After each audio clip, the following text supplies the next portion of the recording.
This is how I made 100K within 3 months. Back in 2021, my mom gave me 2K so I can go down south and take some rest before they close the border. However, in my mind, there was no reason to, because I knew that 2 weeks off is just not gonna change my life. So instead, I decided to take that money and start an e-commerce business, which was always my dream. I found this winning product. I went on Alibaba, negotiated with the suppliers, ordered my first stock here in Montreal, Canada, and this is how Asteri Shop started. Asteri Shop was a brand that I started a couple of years ago through TikTok. It did pretty well. It did 6 figures in a couple of months. Full-on private label brand. It was not drop shipping. So I would go in China, source some components, and then assemble it here in Montreal, pack into custom packaging, and ship it to my customers. So it was a legit brand. Started posting consistently on TikTok, and then it blew up. It blew up to the point where I did not expect it at all, where sometimes I would make up to 10K per day when a video goes viral. So that's how within 3 months I was able to make 6 figures through TikTok with no ad spend. This is when my dream came true. My e-commerce dream finally came true. I would have sales notification all day long, and I would be so high on that like Shopify ching sound that like I didn't sleep, I didn't eat. I was full on in my business. I was so excited that I couldn't even go to bed at night. Looking back at that store, I think the major part of the success was the emotional aspect of the product. This is how I would get free UGC from customers.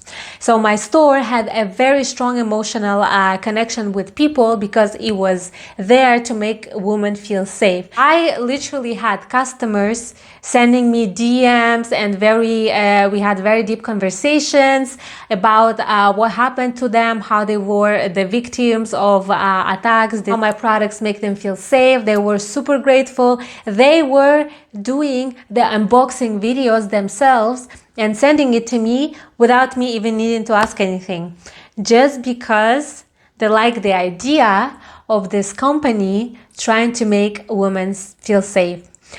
It was a whole community around the product. It was a whole community around the brand. When your customers become your fans, this is literally every e-commerce owner's dream. This is where you don't need to ask them for UGC or anything. They will do it because it comes from them, because they feel like doing it, because they love your brand so much. And that's just goals. That's just goals. I don't know what to say. That's just goals. Later on, I had some influencers that I paid to do some promotions for me. But it was never as good as TikTok organic, because back in the time, it was much easier to blow up your videos. So I would get like all my 6 figures are coming from TikTok. It's completely ad spend free. So when I say e-commerce has so much depth to offer, I really mean it. For example, with this brand, I even had the local newspapers reaching out to me, interviewing me, and later on they made an article about me and some other smaller shops, how we are trying to keep women safe and how we have a cause to our product. It's not just a pretty something. There was a legitimate cause, and I can't even explain to you. Well, but that's why I always say you have to build a brand. You have to build a brand because e-commerce has so much to offer. And by chasing fast money, doing drop shipping and like useless products and stuff, you can never get to that level where a newspaper will literally come and interview you to ask you about your store, to ask you about your mission, your vision. And that's why I always encourage you guys, especially in 2023 and on, build a legit brand. You're gonna be so much happier. It's gonna serve you for the years to come. It's gonna last in time because it's gonna be custom packaging, custom products, this and that. But selling generic dropshipping products, like you already know, I do not support that at all, because you're in a vicious cycle of constant product research, building new stores, doing this, doing that, and then everybody copies you. Like, just go and check what happened with my beer gun and tell me how many stores have stolen my content from my TikTok page. I'm super happy that I got to live through it, because this is like once in a lifetime experience. It always gets me emotional when I think about it because it was always my dream to make it in e-commerce, and with this brand I actually really did. It was a huge community of people. I had 100k followers on TikTok. Everybody was super nice, thanking me for making these sets. Journalists writing articles about me. Later on I hired an employee for the first time in my life to pack and ship because I wasn't able to keep up with the orders.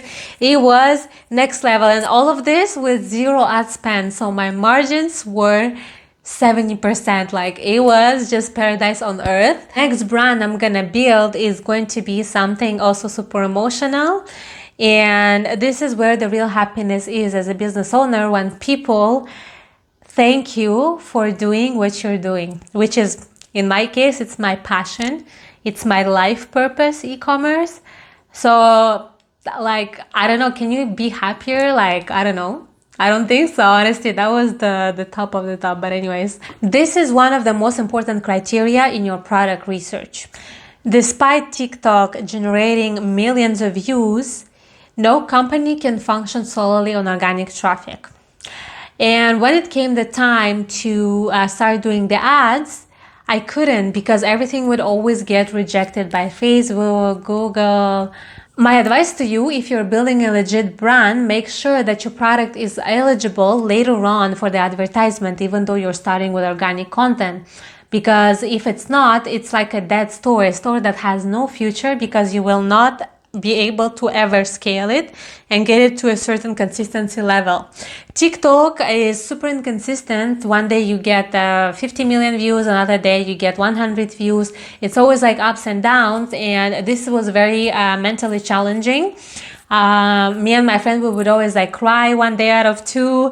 Another day we would be super happy when it blows up. Like, it's always like, it gives you like this toxic roller coaster, and it kind of drives you crazy, like literally. Like, I became like a crazy person. Like, I didn't, yeah, it was super hard to handle. It was super hard to predict results because you never know. But everything I went through, I'm super grateful for. My dream came true, and I would do it over and over again. Honestly, the best thing ever.